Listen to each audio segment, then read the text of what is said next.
closer to the NBA draft, but movement all over the NBA. Everyone bracing for a potential Giannis trade that could happen before the draft. So we'll talk a lot of NBA, College World Series, 2 games down, 1 still needing to be played later tonight in Omaha. We'll talk about that. U.S. Open wrapped up yesterday as well. So a ton to get into over these next 3 hours, but Brett Norsworthy, he was on the road last week going and seeing every single sport under the sun, including the World Cup. Brett, how are you? How's your weekend? Brian, it was great. Thank you. How are you? And hope for both of y'all's dads had a great Father's Day yesterday, and everybody out there celebrating with Dad. I hope they did. I sure had a great weekend, and maybe of all the things that I was telling you before we started, being in downtown Kansas City on Friday afternoon, they had a couple of fan fest areas. Mm-hmm. When you got out to the property at Arrowhead and the Royal Stadium, and it is pretty well removed from downtown Kansas City, I can't imagine how far out that was in the early to mid 70s when both of those stadiums were built and brand new, and they're both getting ready to shutter. And that area out there, it's just nothing still out there by it. I mean, it's a lone Taco Bell kind of on a road out there, and that's about it out there. It'll just disintegrate into nothing when the Chiefs go to Kansas City, Kansas, and the Royals go to downtown to the Power and Light District. And that's where I was on Friday, taking in the United States win. That was as much fun as anything over the weekend that had truly stellar moments. I don't know that driving from Far City to Kansas City to see a 0-0 game was quite what I signed up for. But, Brian, I was leaving the stadium Saturday night, and I saw someone that I think knew less than I did about what we had just witnessed. And I looked at him and I said, "That's football." Yeah, well, that's right. That is football. That's football. Doesn't that kind of catch everything? It really does. When you don't have anything else to say. Yeah, I mean, that really captures everything. But, I mean, you're underselling that 0-0 draw that you saw. You saw one of the great keeper performances in World Cup history. So you were at, I think if people were ranking performances this year in the World Cup, you were at, I would say, one of the top 5, top 10 so far this year. Bruce Marshall texted me right as they were starting extra time. He said, "You want 0-0. You want that Ecuador was kind of playing keep away, and they didn't want to have any miscues and mess it up."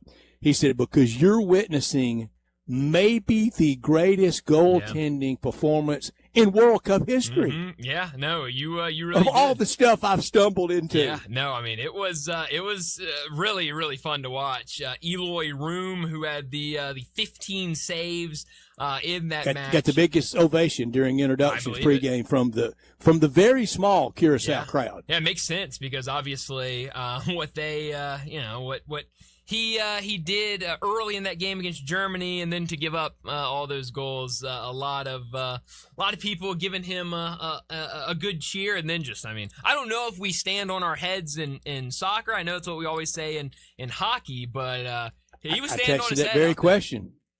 I texted that very question to Rob Fisher, hockey and soccer expert. Can we use stand on your head in the soccer? And he said he thought so. Okay, all right. So some dubiousness about it. But I really did. You know, I've talked about a million times the great A Football Life story on NFL Network about the great Joe Namath. And his dad knew so little about the sport of football that for all his years in high school at Beaver Falls, PA, and even into the Alabama years, he just didn't know anything about it. He knew more points won. That was about it. Yeah. And he said, in that, he said, "I only stand and cheer when everybody else stands and cheers." And I'm sitting around it. And I kind of felt like that Saturday night. If they clapped, I clapped. Hey, there you go. I mean, that's the way to never do it. booed. Pretty good chorus of boos late in the game on Ecuador had about 80% of the fans there.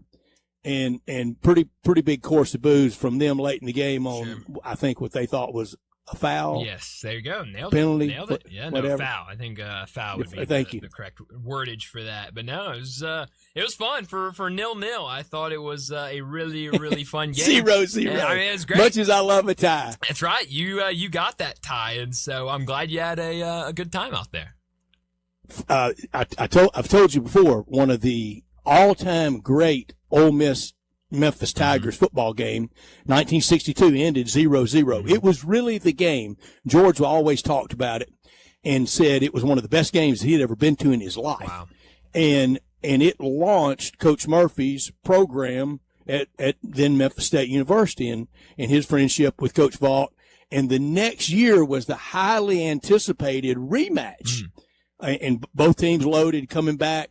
And the game was in Oxford, which was a little rare in those days because Coach Vaught he liked the games in Memphis most of the time because the stadium was bigger and he liked the gate, or sometimes occasionally in Jackson. But that year it was in Oxford and it was a gigantic wreck, a really, really bad wreck going to the stadium.